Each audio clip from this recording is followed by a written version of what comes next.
Hi hello ನಮಸ್ತೆ ಸ್ನೇಹಿತರೆ, ಎಲ್ಲರೂ ಹೇಗಿದ್ದೀರಾ? ನಾನು ಚೆನ್ನಾಗಿದ್ದೀನಿ. ಎಲ್ಲರೂ ಚೆನ್ನಾಗಿದ್ದೀರಾ ಅಂತ ಅಂದ್ಕೊಂಡಿದ್ದೀನಿ. ಎಲ್ಲರಿಗೂ ಮೊದಲನೇದಾಗಿ ಮಕರ ಸಂಕ್ರಾಂತಿ ಹಬ್ಬದ ಹಾರ್ದಿಕ ಶುಭಾಶಯಗಳು. ಎಲ್ಲರೂ ಮನೇಲಿ ಪೂಜೆ ಹೇಗೆ ಮಾಡಿದ್ರಿ? ಇದು ಲಾಗು ಇವತ್ತು ನಮ್ಮ ಮನೇಲಿ ಸಂಕ್ರಾಂತಿ ಹಬ್ಬದ ಲಾಗ್ ಆಗಿರುತ್ತೆ. ಇವತ್ತು ಬೆಳಗ್ಗೆನೇ ಎದ್ಬಿಟ್ಟು ಬ್ರಾಹ್ಮಿ ಮುಹೂರ್ತದಲ್ಲಿ ಎದ್ಬಿಟ್ಟು ಎಲ್ಲ ದೇವ್ರನ್ನೆಲ್ಲ ಕ್ಲೀನ್ ಮಾಡಿಕೊಂಡು ಎಲ್ಲ ತಯಾರಿ ಮಾಡಿಕೊಂಡು ದೇವರಿಗೆ ಸೂರ್ಯದೇವನಿಗೆ ಅರ್ಘ್ಯ ಬಿಟ್ಬಿಟ್ಟು ಮನೆಯಲ್ಲಿ ಎಳ್ಳು, ಬೆಲ್ಲ, ಕಡಲೆಕಾಯಿ, ಗೆಣಸು, ಕಬ್ಬು, ತೊಗರಿಕಾಯಿ, ಅವರೆಕಾಯಿ ಎಲ್ಲ ಬೇಯಿಸ್ಬಿಟ್ಟು ದೇವರಿಗೆ ಎಡೆ ಹಿಡ್ದು ತೆಂಗಿನಕಾಯಿ ಹೊಡೆದು ನಾನು ಈ ಥರ ಪೂಜೆ ಮಾಡಿದೆ.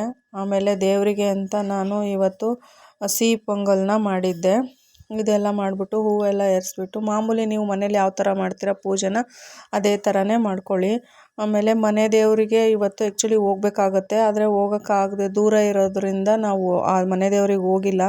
ಇಲ್ಲೇ ನಮ್ಮ ಮನೆ ದೇವ್ರ ಫೋಟೋ ಇರೋದ್ರಿಂದ ಅದಕ್ಕೇ ನೈವೇದ್ಯ ಎಲ್ಲ ಮಾಡಿಬಿಟ್ಟು ಎಡೆ ಹಿಡ್ದು ಪೂಜೆನ ಮಾಡಿಕೊಂಡೆ. ಆದಷ್ಟು ದೇವಸ್ಥಾನಕ್ಕೆ ಸಾಯಂಕಾಲ ಆದರೆ ಹೋಗಿ ಬನ್ನಿ. ಹೋಗಿ ಬಂದರೆ ತುಂಬ ಒಳ್ಳೆಯದು. ಇವತ್ತು ಗುರುವಾರ ಆಗಿರೋದ್ರಿಂದ ರಾಯರ ಮಠಕ್ಕೆ ಹೋದ್ರೂ ಪರವಾಗಿಲ್ಲ. ನಿಮ್ಮ ಮಠ ಇಲ್ಲ ಅಂದ್ರೂ ಹತ್ರದಲ್ಲಿ ಯಾವುದಾದ್ರೂ ದೇವಸ್ಥಾನ ಇದ್ದರೆ ಅಲ್ಲಿಗಾದರೂ ಹೋಗಿ ಬನ್ನಿ, ಒಳ್ಳೆಯದಾಗತ್ತೆ. ನಾನಿವತ್ತು ಗುರುವಾರ ಆಗಿರೋದ್ರಿಂದ ಸಂಜೆ ರಾಯರ ಮಠಕ್ಕೆ ಹೋಗೋಣ ಅಂತ ಅಂದ್ಕೊಂಡಿದ್ದೀನಿ.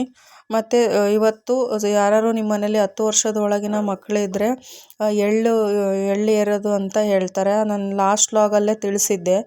ಆ ಥರ ನೀವು ಮನೇಲಿ ಚಿಕ್ಕ ಮಕ್ಕಳಿದ್ರೆ ಎಲ್ಲ ತಯಾರಿ ಮಾಡಿಕೊಂಡು ಎಳ್ಳನ್ನು ಎರಿಬೋದು.